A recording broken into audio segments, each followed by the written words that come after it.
Como lidar com a culpa, com o sentimento de inadequação, de que nós somos tão falhos? Bom dia, graça e paz. Salmo 24. A gente vai continuar a partir... Opa, estou em Jó aqui. Aqui. Eu não vou explicar isso aqui agora, senão vai ficar muito longo aqui o nosso devocional. Eu vou só ler. O Salmo 24, no verso 3 em diante, o salmista diz: quem subirá ao monte do Senhor? Ou quem poderá permanecer no seu santo lugar? Vou explicar isso aqui amanhã, que isso aqui tem a ver com o templo. O Monte Sião ali diz respeito ao templo.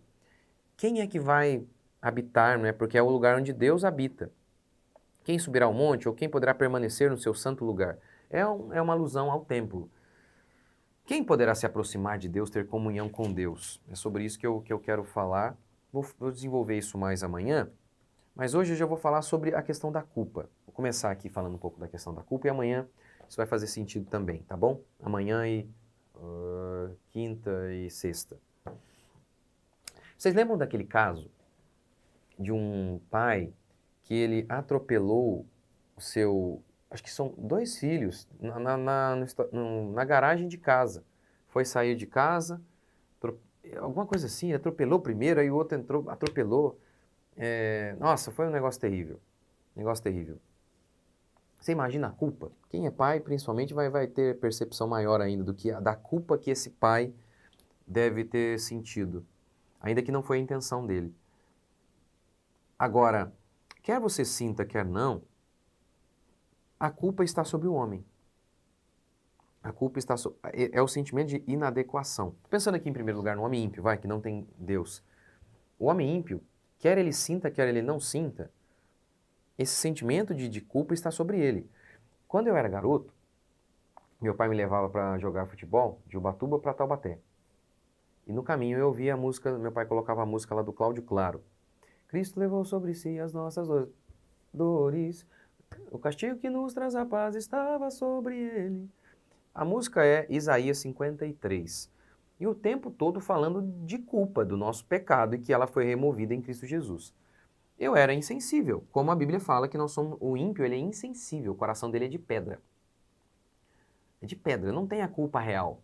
Porque a culpa real é uma bênção. É o Espírito Santo, diz Paulo em Coríntios, que traz tristeza ao nosso coração. É a tristeza do Espírito, que é essa culpa, gerada pelo Espírito Santo. Insensível que era, não tinha isso. Mesmo assim, aquilo me tocava. Eu não tinha o sentimento de culpa, mas ela estava sobre mim. Porque, quer eu sinta, quer não, a culpa está ali. Então, mesmo insensível em relação aos meus pecados, não crente ainda, aquilo tocava. Aquela música que falava sobre isso, sobre tirar a culpa, tocava em mim e tocava muito, muito. Aqui o salmista está perguntando quem pode permanecer na presença de Deus? É aquele que foi perdoado. É aquele que foi declarado justo pela fé. Não há outro jeito de estarmos com Deus. Antes disso, se nós somos culpados, significa que Deus é o juiz. E ele persegue os homens. E ele os amaldiçoa. Oh, meu Deus não faz isso. Se o seu Deus não faz isso, então o seu Deus é pior que o STF. Você não quer que os juízes façam justiça em relação aos bandidos? Quer ou não quer? Quando você vê o STF soltando bandido e mandando prender senhorinha com Bíblia, você não fica indignado? Não fica? Então, como você quer me dizer que... Se você fica sabendo que tem policiais, investigadores que estão fazendo vista grossa para bandidos, eles são gente boa? São bons? Então, como você acha que é ruim o fato de anunciarmos que Deus está irado e que Ele persegue os criminosos, que somos todos nós, para nos amaldiçoar? Não, a ira de Deus, assim como todo atributo divino, é bom. É bom. Por isso, os homens estão perambulando por aí e o sentimento de inadequação, de culpa, está dentro deles. Mas eles estão aí tentando calar essa voz com sexo, dinheiro, sucesso, fama, sendo que, de fato, o grande problema humano é a culpa. É o fato de que eles estão longe de Deus, estão desamparados, sem esperança verdadeira. É isso que de fato é o problema do homem. Ele está debaixo da ira de Deus, como Paulo diz em Romanos 1,18. A ira de Deus se revela do céu contra o homem. A ira de Deus está ali. O homem é mau e por isso ele está debaixo de maldição. O ímpio está debaixo de maldição. Isaías, por exemplo, diz: para os perversos diz o meu Deus, não há paz. Pode haver dinheiro, fama, sexo, paz não. Paz não. Então essa é a perspectiva cristã.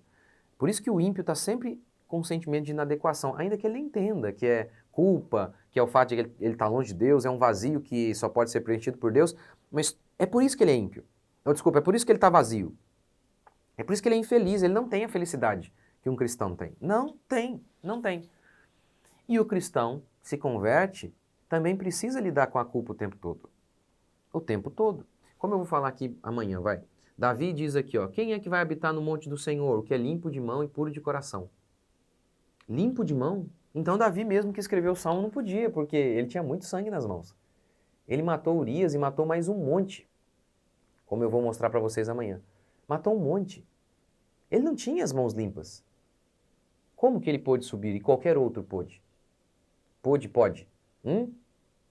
Por quê? Como? Porque Cristo removeu a culpa. O castigo que nos traz a paz estava sobre ele. Essa é a perspectiva cristã. Pela graça, pela fé. É por isso que nós permanecemos. O salmista diz que Deus atribui falhas até aos anjos. Pense nos homens de Deus. Paulo, no fim de sua vida, não no começo, no fim, hein? Fiel é a palavra e digna de toda aceitação que Cristo Jesus veio ao mundo salvar os pecadores, dos quais eu sou o principal. Note o tempo verbal. Sou, não era. Ele não disse era, sou. Pedro vê Jesus, Jesus se manifesta através da grande pescaria, lembra? Jesus manifesta o seu poder, Pedro diz, afasta-te de mim porque sou pecador. Isaías vê Jesus, vê Cristo, vê Deus e diz o quê? Ai de mim, porque sou um homem impuro, de lábios impuros e habito no meio de um povo de impuros lábios. Ficou desesperado. João viu Jesus, o que aconteceu? Caiu como morto. Moisés, Senhor, deixe-me ver. Não, senão você vai morrer. Senão você vai morrer. Olha a percepção dos homens de Deus. Esses de fato viram Deus. E qual é a percepção deles? Meu Deus do céu, eu sou completamente pecador. Essa é a percepção deles. Portanto, por que eles puderam subir ao monte? Pela graça, pela bondade de Deus. Foi através do sacrifício de Cristo. É isso que significa estar em Cristo. É isso que significa orar em o nome de Jesus. Não é falar em nome de Jesus no final da frase. É orar na perspectiva da fé, de que você não é digno, você fez tudo errado mesmo. E ainda hoje erra o tempo todo. Ainda assim você se aproxima dele por meio da fé. Como Hebreus declara, tendo intrepidez para entrar no Santo dos Santos, como? Pelo sangue do Cordeiro. É o sangue que, pela fé no sangue do Cordeiro. Por quê? É o sangue que nos lavou de todo o pecado. Essa é a perspectiva cristã. Isso é chamado de graça. É o favor imerecido. Nós não merecemos subir a um monte, mas Cristo mereceu e Ele nos colocou lá. Nós não merecíamos estar na presença de Deus, mas Deus nos restabeleceu. Para um pai que matou um filho acidentalmente, fica evidente que o sentimento de culpa é profundo nele e de que ele precisa de fé, muita fé, para acreditar que Deus o perdoa. Mas Deus perdoa. Às vezes, se você fez uma burrada muito grande na sua vida, você tem essa percepção de culpa maior, mais acentuada. Mas, principalmente quando você é jovem, você não tem percepção de quão maligno você é. Mas é isso que você é. Quando você vai ficando mais velho, ou como é o meu caso, né, eu tenho 42 anos, a minha percepção, eu sou pastor há 20 anos, quase 20 anos aí trabalhando como pastor. Para mim é tão claro que eu preciso de tanta fé para acreditar que Deus me perdoa, porque foram tantas burradas e ainda cometo tantas ainda. Seja como pai, como pastor, são tantas, a maldade humana no coração ainda é tão terrível que a tentação de falar, não, afasta-te de mim, Senhor, é grande, é grande. É necessário muita fé para crer que a promessa de Jesus é verdadeira. Filhinhos, não pequeis, mas se vocês pecarem, peçam perdão. e se aproxime de mim, sempre. É necessário muita fé. Muita fé. Quanto mais você caminha na fé cristã, quanto mais você lê a Bíblia, mais você tem essa percepção, meu Deus do céu, eu sou completamente pecador. Completamente. Completamente. Puxa, tantos sentimentos feios ainda dentro da gente, de mesquinharia, cobiça, de inveja. Ó Deus, tem que ter muita fé para acreditar que o que Cristo disse é verdade. Podem chegar. Eu perdoei vocês. Eu justifiquei vocês. Se aproximem. Peçam. Orem a mim. Peçam a minha bênção sobre vocês. Tem que ter muita fé para acreditar que Deus é bom assim. E misericordioso assim. Eu já contei aqui para vocês, vou contar de novo. Eu sempre cito isso. Sempre. Porque eu acho que é o que mais me lembra para ter fé. Jesus ordenou que você perdoe 70 vezes 7 no dia o seu irmão. Mas ele mesmo não faz o mesmo com você? Ele quer que você seja extremamente misericordioso com o próximo, perdoando-o 70 vezes 7 se ele vier arrependido 70 vezes 7. Mas o próprio Cristo não faz isso com você? É claro que ele faz. É claro que ele faz. É claro que ele faz. Portanto, nós devemos nos lembrar dessa verdade. Estamos aqui pela graça. Lamentações. As misericórdias do Senhor se renovam a cada manhã. É por isso que não somos consumidos. Todo dia devemos nos lembrar disso. Estou aqui pela graça. É pela bondade de Deus. Pecados que eu nem sei que tenho ainda. Nem pedi perdão por eles porque ainda nem tenho percepção de que os cometo. Senhor, perdoa-me. Tem misericórdia de mim. Essa é a perspectiva cristã. Essa é a perspectiva, e é isso que diferencia o cristianismo verdadeiro de todas as outras religiões. Sou o que sou pela graça, diz Paulo. Estou aqui e fiz mesmo, fiz tudo errado, mas eu estou aqui. Eu creio. Eu creio que eu estou aqui não pela minha bondade, mas pela bondade do Senhor. Você crê? Mesmo você talvez como Manassés, eu vou citar aqui, Manassés matou o próprio filho. Talvez você tirou o seu próprio filho, você matou, você abortou. Tem perdão para você? Tem. Você crê nisso? Você arruinou o seu casamento. Tem perdão para você? Tem. Tem. Tem perdão. Davi arruinou sua família, adulterou, matou, mentiu, fez tudo. E aí ele que escreveu isso aqui. Quem pode morar na casa de Deus? E ele disse, eu. Mas Davi, sua mão está suja. Ele disse, não, não está. Você matou um monte de gente. Não. Eu fui declarado justo. Minhas mãos estão limpas, porque o Cordeiro lavou. Pastor, isso é certo? Acho que é, né? Afinal de contas, é Deus quem estabelece o que é certo e o que é errado. E se ele disse que é certo, se ele disse por meio do profeta, ainda que os seus pecados sejam como a escarlata, vermelhos, eu os tornarei brancos. Então, acho que é certo sim, né? Ele que estabelece o que é justiça, o que é certo e o que é errado. Então, eu creio nele.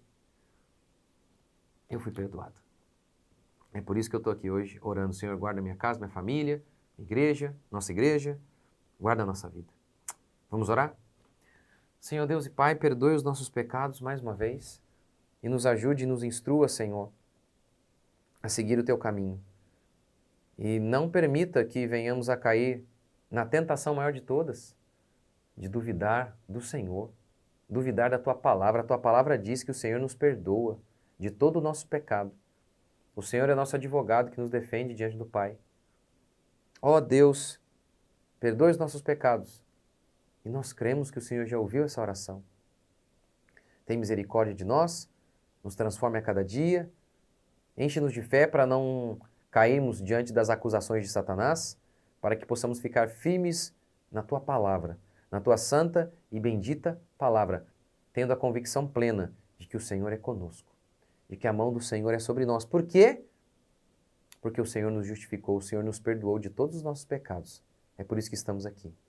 Graças te damos, Senhor, em nome de Jesus. Amém. É isso aí, gente. Aproveitem a promoção de Black, que vai acabar neste finalzinho desse mês, tá bom? Link dos cursos está aqui embaixo. Até a próxima.